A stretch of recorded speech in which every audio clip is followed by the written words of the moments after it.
Hello. Okay, guys. So let's see how we can connect the GitHub profile or GitHub repository with your VS Code, right?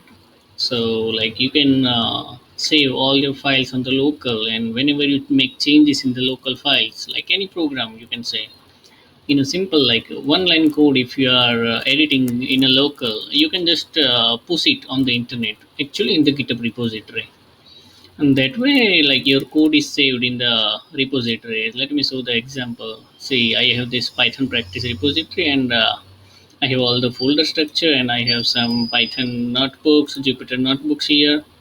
So this is the advantage of github. Like you can run any ipyl nb or ipython notebook here, right? You can't run, actually you can just view it here, right? So whatever the output is there, you can view directly on the github. You can connect your github to also your collab notebooks. So once you log into the collab notebooks, and once you connect the github, log into the github, then you can run like any sort of file you can create, or create new python notebooks also, right? So basically you just need a browser to run your python uh, codes or python notebooks from anywhere in the world, right? Okay, so today we will just see how we can create the repository, new repository, and connect to the VS Code basically. There is no need to use VS Code. You can use simple Git commands also, but this is the really easy way, right? You can write the codes in the VS Code, just push it, right? So let's get started. Okay, so this is nothing but my home page, right? So once you log into the GitHub, create your profile, then you can directly come on to this main page github.com, then slash username. Okay, so here you can create the new repository, right? Import, you can even import the repository, just organization or project. Even you can run the whole project here on the GitHub, right? GitHub is free actually, unless it's a public repository. If you want to have a private repository in the organization, then you need to have a paid plan. Okay, so let's create a new repository. Okay, so it will be I am the owner. Okay, no problem. Just give the repository a name. I will say it Streamlit. Okay, let's say streamlits.apps actually. So it should be the public repository. For the private repository, you need to have a paid plan of the GitHub. Okay. So let's say you want to add the README file or git ignore file, like that, right? So what is this .git ignore file? Let's say you want to save password in some files, or let's say it is generating some logs, .log files, .temp files. You don't want to commit it onto the internet, right? There is no need. Correct. So you can add all that extension inside this file, inside this file git ignore. So it will ignore your all your files with that particular extension, right? It won't upload that onto your GitHub repository. Okay, description is optional. I guess we should create a repository. Why it is not letting me do? Hmm, okay, we will add this manually. Actually, there is no need. Action script, agada, filter, ignore. So you can give your Python file also, right? Okay, let's create a repository. Okay, it will take some time. Okay, now we are here. Cool. So we have the repository. You can think of it as a folder, right? Or a drive folder on internet. Cool. So now what we can do? Okay, now I want to add some file here, push some commits here. Okay, let's how we can connect this onto your Linux or Windows machine. I'm currently using a Linux. Okay, so just to go to your VS Code. This is nothing but the you can create open new file, or just when you open the VS Code, this screen will look up. Okay, will pop up. Sorry.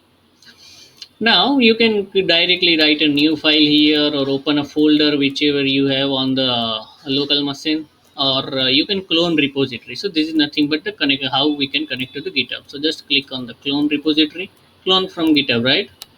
So we just need to provide the URL or pick a repository source. Okay, so let me go to the URL. So this is nothing but the URL, github.com username and the repository name. Okay, now we can give it here, paste. Okay, enter. And now we need to give one folder like where you want to uh, clone it, right? So let me go to inside the git. You can choose any damn folder, no problem. Okay, let me create one folder, streamlit apps create. Okay, so inside git I have a streamlit app, so select repository location, so it will clone that onto the folder. Would you like to open the clone repository? Yes, open it. Okay, so you can see these two files, right? Now I'm inside the folder actually. Okay, so how we can control the versions and how we can create the files? Let me show it. Okay, let's create a new file call, let's say, main.py. Okay, so the for it is corrected. Okay, so let's say print hello world to git. Okay, so the file is created, right? So it's saved. Okay, I don't want to update. Okay, so it is showing as a green, right? U. That means there is an update on this file, right? It is not. This is not changed. This is not changed, and you can see one here, right? If it is not available, this source control. You can download it from the extensions actually, right? You can download it. So this is nothing but source control. So what they are saying is, so you have created this main.py file. You can refresh it, right? So there is a change here. You can just now how can we push it on the repository, right? There is no main.py file here, right? So we just need to commit the change. That means I have made this change. Let me commit the change, right? So you can give the message. See what they are saying. Please provide a commit message. Press enter to confirm or escape to cancel. Okay, so I will say, let's say, first commit. Press enter. Okay, so the changes are committed, right? There is no changes are not showing here, right? So just click on this option, push. So push is nothing but whatever the changes you have committed, you can push it onto the repository, right? So it is showing me this bar, loading bar. Okay, so changes are committed.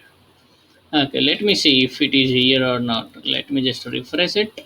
Okay, so you can see the main.py file is here. Hello world to git. Cool.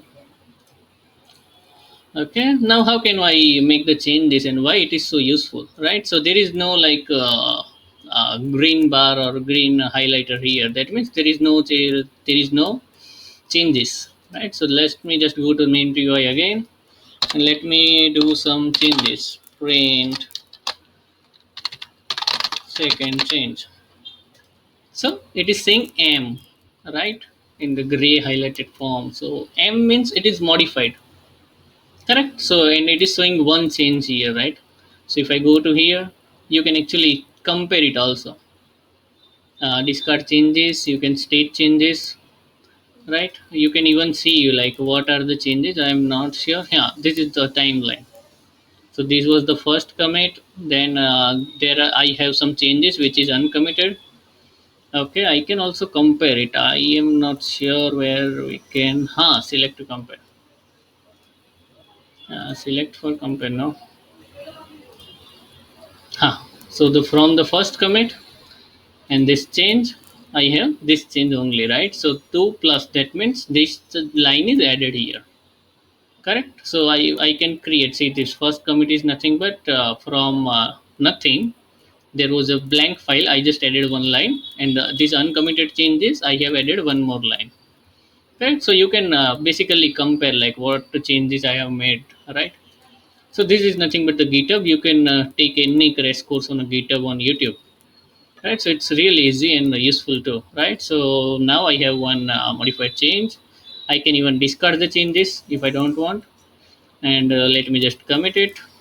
Second commit option, just push, it's done. Okay, it's loading.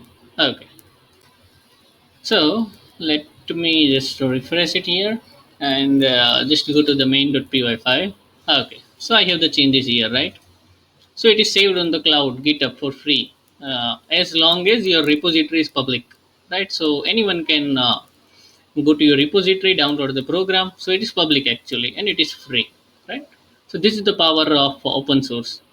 Cool. I guess the idea is clear how we can have the repository, how we can connect the VS Code with the GitHub profile. Cool.